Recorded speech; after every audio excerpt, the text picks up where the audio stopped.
سونا جنگل رات اندھیری چھائی بدلی کالی ہے، سونے والوں جاگتے رہنا چوروں کی رکھوالی ہے۔ سونے والوں جاگتے رہنا چوروں کی۔ حضرت ربیعہ بن کعب کی وہ حدیث تو سارے لوگ سناتے ہیں کہ وضو کرایا کرتے تھے تو نبی پاک نے فرمایا کچھ مانگ لے۔ انہوں نے جنت میں نبی پاک کا پڑوس ہی مانگ لیا، یہ بخاری میں موجود ہے۔ لیکن وہ والی حدیث بھی پڑھو کہ جب نبی پاک نے انہیں کہا کہ ربیعہ تو مجھے وضو کراتا رہتا ہے، شادی کیوں نہیں کرتا؟ حضور نے نہیں فرمایا کہ اس کا ذاتی معاملہ ہے، میں شادی کراؤں گا، میں اس کام میں کیوں آؤں گا، شادی کیوں نہیں کرتا؟ اس کی حضور کوئی کاروبار نہیں، کوئی معاملہ نہیں، کوئی رنگ روپ نہیں، اور آپ کی خدمت سے بھی رک جاؤں گا۔ کہتے ہیں حضور خاموش ہو گئے۔ اگلے دن پھر پوچھا نکاح کیوں نہیں کرتے؟ میں نے کہا حضور نہ کاروبار ہے، نہ گھر ہے، نہ مکان ہے، نہ رنگ روپ ہے، کون رشتہ دے گا؟ جب میں یہ کہہ کے باہر نکلا نا حضور خاموش ہو گئے تو میرے دل میں خیال آیا ربیعہ تو بحث کیوں کرتا ہے اور ان کو بتاتا ہے جنہیں اللہ نے سارا کچھ ہی عطا فرمایا ہوا ہے۔ حضور کہتے ہیں شادی کیوں نہیں کرتا تو چپ کر کے کہہ دے محبوبہ جیسے دل کرتا ہے ویسے کر دے، تو آگے سے دلیلیں دیتا پھرتا ہے۔ یہ بھی کو بات ہوئی۔ فرماتے ہیں اگلے دن میں نے ارادہ کر لیا، حضور نے اگر آج کہا تو کہہ دینا یا رسول اللہ جیسے دل لو کرے۔ میں نے وضو کرایا، میرا خیال تھا حضور یہاں روک کے کہیں گے، یہاں روک کے کہیں گے، پر حضور نے آج بات ہی کوئی نہ کی۔ میں دیر تک سوچتا رہا یہاں کہیں گے، یہاں کہیں گے، پر آج حضور نے بات ہی نہ کی۔ میں پچھتا رہا تھا کہ 2 دن موقع ملا، میں نے ضائع کر دیا۔ فرماتے ہیں وضو پورا کرا کے جب میں باہر نکلا دروازے تک پہنچا تو محبوب نے آواز دی، بات سن۔ میں ٹھہر گیا، فرمایا شادی کیوں نہیں کرتے؟ کہتے ہیں میرا تو دل پھولوں کی طرح کھل اٹھا۔ میں نے کہا یا رسول اللہ جیسے دل کرتا ہے کرا دے۔ نبی پاک علیہ الصلوۃ والسلام نے فرمایا فلاں قبیلے کے سردار کے پاس جا، اسے کہا اپنی بیٹی کا نکاح تیرے ساتھ کر۔ کہتے میں گیا، تھوڑی دیر کے لیے توقف کیا انہوں نے، لیکن پھر وہ راضی ہو گئے۔ میں واپس آیا، سنو یہ جی اس کا ذاتی معاملہ ہے، لیکن نبی پاک نے دیکھا کہ اس کو ضرورت ہے میری، اس کا نکاح نہیں ہو رہا، گھر نہیں آباد ہو رہا، تو حضور نے پورا کردار ادا کیا۔ میرے محبوب کریم علیہ الصلوۃ والسلام نے حضرت حارثہ بن نعمان کو بلایا، فرمایا تیرا ایک مکان خالی ہے؟ کہ یا رسول اللہ ہاں۔ فرمایا یہ میرے ربیعہ کو دے دے، اس میں رہا کرے گا، دلہن کو لائے گا۔ حضرت بریدہ اسلمی کو بلایا، فرمایا ایک کھجور کی گٹھلی کے برابر سونا چاہیے۔ یا رسول اللہ کس لیے؟ فرمایا میرے اس غلام نے اپنی بیوی کو حق مہر دینا ہے۔ حضرت سیدنا عثمان غنی کو بلایا، تیسرے صحابی، فرمایا ایک مینڈے کا بندوبست تو نے کر کے دینا ہے۔ حضور کس لیے؟ فرمایا میں نے اپنے غلام کا ولیمہ کرنا ہے، بکرے کا بندوبست کر۔ ساری تیاریاں کر کے دیں۔ حضرت ربیعہ کہتے ہیں جب میں دلہن بیاہ کے گھر لایا تو میرے دوست یار رشتہ دار مبارک دینے آئے، کہنے لگے تیری کیا بات ہے، شادی بھی اعلیٰ خاندان، ولیمہ بھی، اور کھجور کی گٹھلی کے برابر حق مہر بھی۔ تو حضرت ربیعہ رو پڑے، فرمانے لگے میں تو کالا کلوٹا حبشی غلام تھا، سلام بھی کوئی نہیں لیتا تھا، مجھے مبارک نہ دو، میرے مصطفیٰ پہ درود و سلام پڑھو۔ یہ سارا حضور کا کرم ہے۔ کہتے ہیں اس کا ذاتی معاملہ ہے، بھئی سارا دن تیرے ساتھ رہتا ہے، اٹھتا ہے بیٹھتا ہے، تیری نوکری کرتا ہے، تو نے کبھی پلٹ کے دیکھا ہی نہیں، تو نے کبھی اشک شوئی نہیں کی، تو نے اتنا ٹائم ہی نہیں دیا کہ تیرے کندھے پہ سر رکھ کے رو سکے، تیری توجہ ہی نہیں۔ نبی رحمت علیہ السلام دائیں بائیں والوں آگے پیچھے والوں کا خیال رکھتے، جہاں جس کو ضرورت ہوتی حضور اس کی ضرورت میں پہنچتے، اشک شوئی کرتے، نبی پاک پیار کرتے۔ کہتے ہیں اس کا ذاتی معاملہ ہے، میں کیا کروں؟ سنو حضرت جابر بن عبداللہ رضی اللہ تعالیٰ عنہ کے جو والد تھے نا حضرت عبداللہ بن عمر رضی اللہ تعالیٰ عنہ، وہ اعلیٰ ترین احد کے شہید ہیں کہ نبی پاک فرماتے ہیں رب کریم نے خود ان سے گفتگو فرمائی ہے، خود ان سے گفتگو کی اللہ تبارک و تعالیٰ نے۔ حضرت جابر بن عبداللہ کے والد عبداللہ بن عمر احد میں شہید ہو گئے، 6 یا 10 مہینے تھی ان کی، قرضے چڑھ گئے، کاروبار میں نقصان ہو گیا، لیکن حضرت جابر کہتے ہیں اتنا قرضہ چڑھ گیا کہ ایک بال میرا قرضے میں ڈوب گیا۔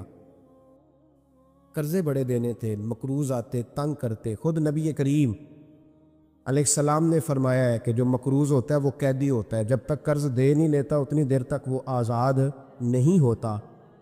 حضرت جابر ابن عبداللہ کہتے ہیں میرے باغ میں کھجوریں پکی تھی، یہ بخاری میں بھی ہے، کنز العمال میں بھی ہے، ابن کثیر میں بھی ہے، امام حلبی نے سیرت حلبیہ میں بھی لکھا ہے، بیسیوں درجنوں کتابوں میں آپ کو روایت ملے۔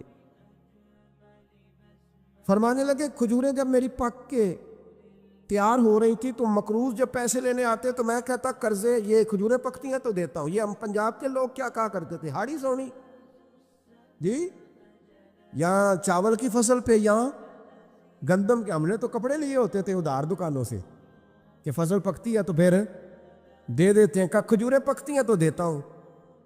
فرماتے پتہ مجھے بھی تھا کھجوریں زیادہ تھوڑی ہیں اور جن کے پیسے دینے ہیں وہ پیسے، فرماتے ہیں کھجوریں پک گئی،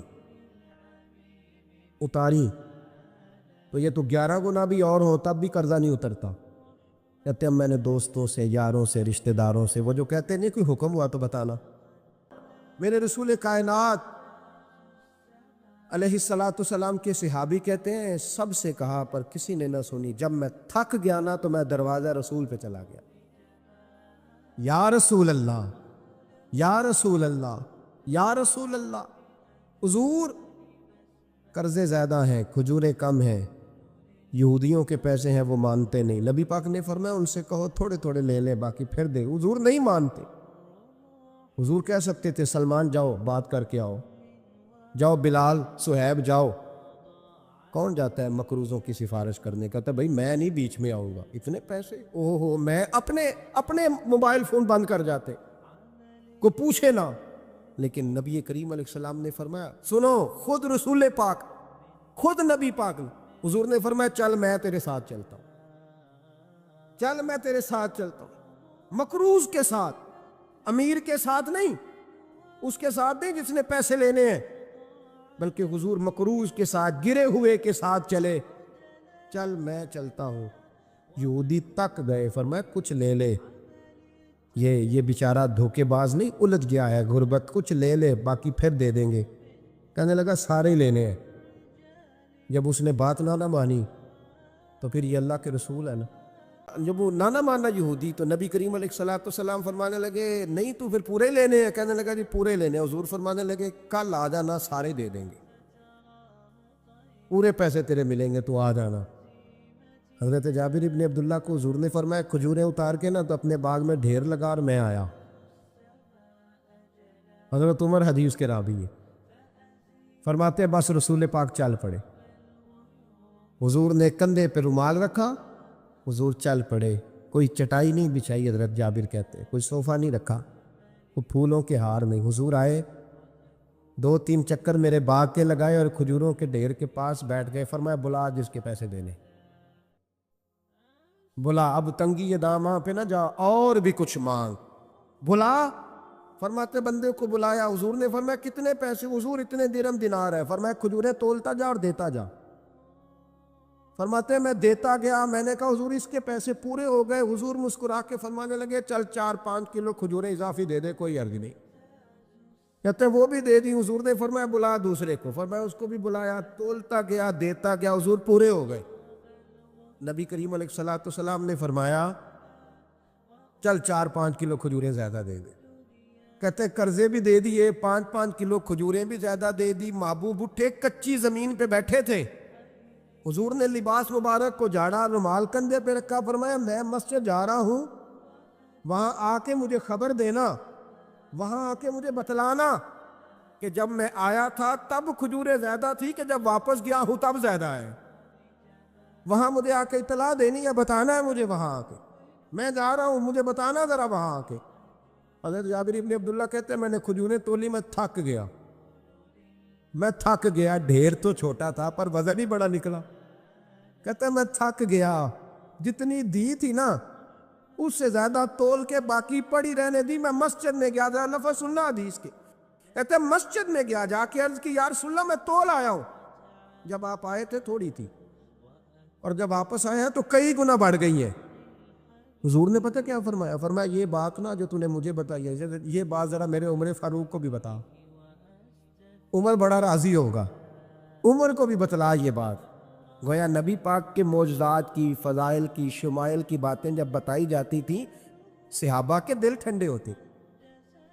عمر کو بھی بتا، عمر راضی ہوں گے. جناب جابر ابن عبداللہ رضی اللہ تعالیٰ عنہ فرماتے ہیں میں حضرت عمر کے پاس گیا، میں نے کہا عمر میری یہ رائے تھی کہ جتنی میری کھجوریں ہیں 11 گنا اور بھی اتنی ہوں تو پھر بھی قرضہ نہیں اترتا، لیکن سارے قرضے بھی اترے، 5-5 کلو کھجوریں بھی زیادہ دے دی اور پہلے سے زیادہ کھجوریں پڑی ہیں. تو کہتے حضرت عمر کی آنکھیں روشن ہو گئی، چہرہ مسکرانے لگا، کہنے لگا تو اب بتا رہا ہے نا، اب واپس آ کے رزلٹ سنا رہا ہے، تو صحابہ سے پوچھ لے جب نبی کریم گئے تھے تو میں نے اسی وقت کہا تھا، حضور کے جاتے ہی میں نے کہا تھا اب دیکھنا رب کریم جابر بن عبداللہ پر ساری ہی رحمت نازل فرما دے.